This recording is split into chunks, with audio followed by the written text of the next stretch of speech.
Hey everyone, welcome to Lime Life and True Beauty with Biffy Ipple. I'm excited for this recipe. It's a yummy one for dinner called Spiced Shepherd's Pie. Let me tell you what you need for it. The recipe actually calls for sweet potatoes, but the store was out, so I used 6 or 7 potatoes. You're gonna need coconut cream, few limes, some salt to flavor stuff, and you're gonna use ground ginger, but I prefer to use this tube ginger. I just like the taste of ginger and I think it tastes better that way. Some olive oil. You'll need some garlic as well, that's minced. Some carrots that you'll need to grate. Some red wine vinegar. Oh, my favorite, coconut aminos. Cinnamon. Turmeric. Some beef broth, and you can add some riced cauliflower in there if you'd like to. And finally, some ground beef.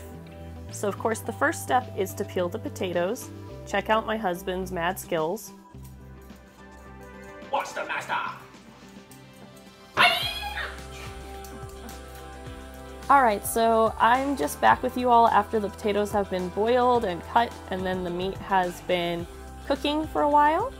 So go ahead and finish up cooking your meat and go ahead and put those potatoes in a rough mash. So again, the recipe calls for sweet potatoes, but the store was out unfortunately, which was a total bummer because I love this recipe with sweet potatoes. Because the sweet potatoes and the spices in it just make it so delicious. You've got the turmeric, the red wine vinegar, and the cinnamon mixed together. It just makes a very flavorful meal. As you all can see, I'm putting the meat aside in a separate bowl and I'm reheating the pan that the meat was cooked in because you can use a little bit of the grease from it for the other recipe ingredients. Like what you're gonna do now is you'll cook the garlic and you'll also add in the grated carrots and let them cook in for a few minutes. So also for this recipe, you can also at this time add some onions. However, I do not like onions, so I usually don't cook with them, but you would usually be cooking the onions with the garlic and the carrots at the same time. So this meal is so delicious, it's just got a few steps to it, so it just takes a lot of practice or memorizing or keeping the recipe up. But while you have the garlic and the carrots cooking, you're gonna go ahead and take that rough mash of the potatoes. You'll take out about a 1/4 cup and 2 tablespoons, and you're gonna set that aside for later.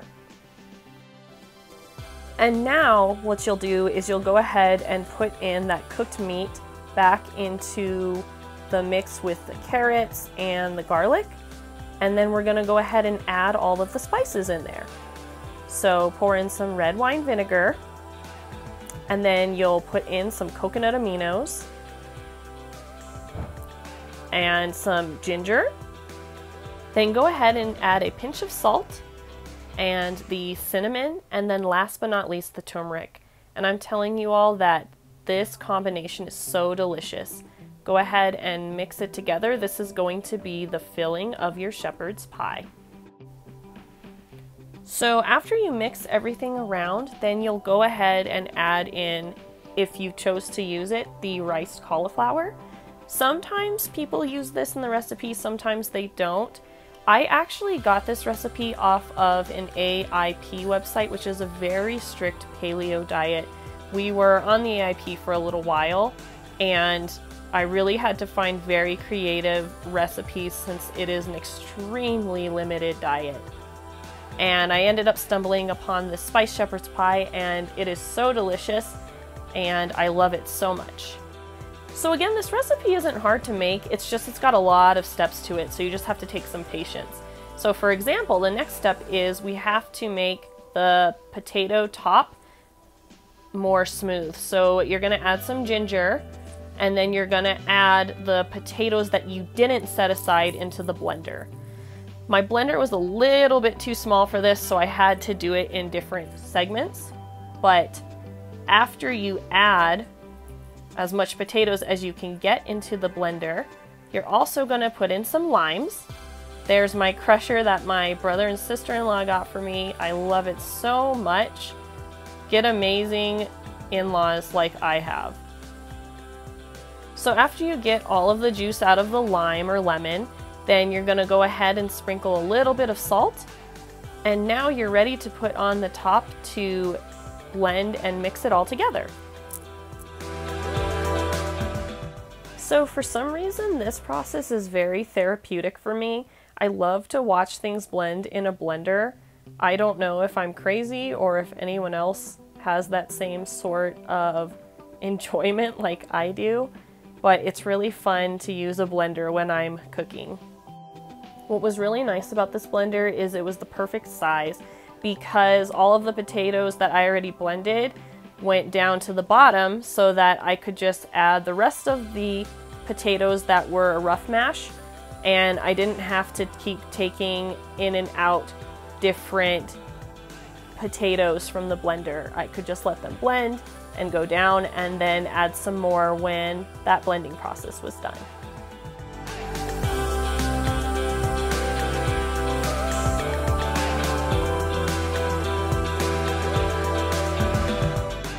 All right, everyone, we've got one more round of blending the potato mixture.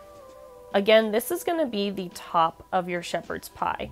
So it's really good to blend it as well as you can because it'll be so soft and smooth. And because you have such a spiced, flavorful filling on the bottom, it just really adds and complements to that. I definitely can attest to the ginger and the lime in this blend just being so delicious as a topping and combining very well with the filling. Okay, we finally got all of the potatoes blended, so now what you're going to go ahead and do is add about a 1/4 cup of the coconut cream in there. And then go ahead and let that blend in with everything else. The coconut cream makes it just so smooth and delicious. I love adding this. You can definitely tell and you can taste it in the topping.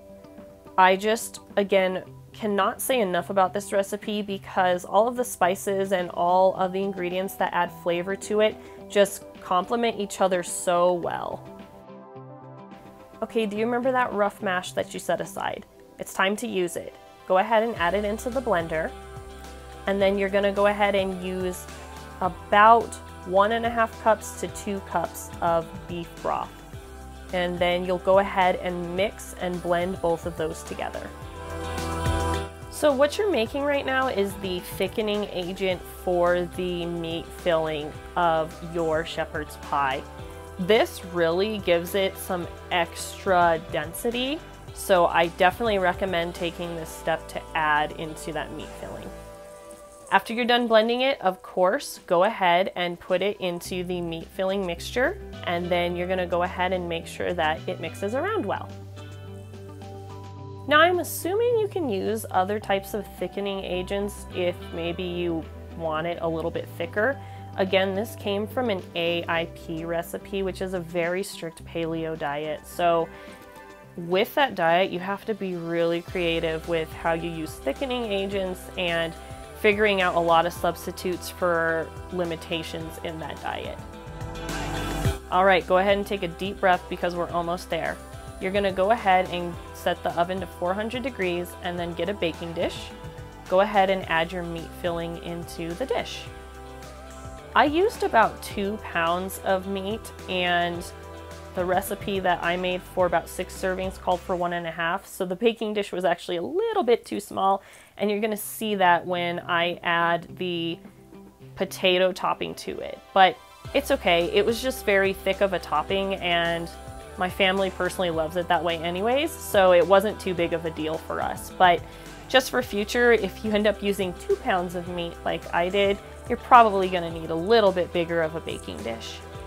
So after you get all the potatoes on, go ahead and pop it in the oven for 20 to 30 minutes, and it'll be ready when the potatoes are a crisp golden brown on the top. Thank you so much for watching this channel. I really appreciate it. If you liked this video, go ahead and hit the subscribe button, and go ahead and follow me on my social media platforms. I'll go ahead and add them in the comments so you know where to find me on Instagram and Facebook as well. Thanks so much. All my love, joy, and abundance. You all take care and be safe.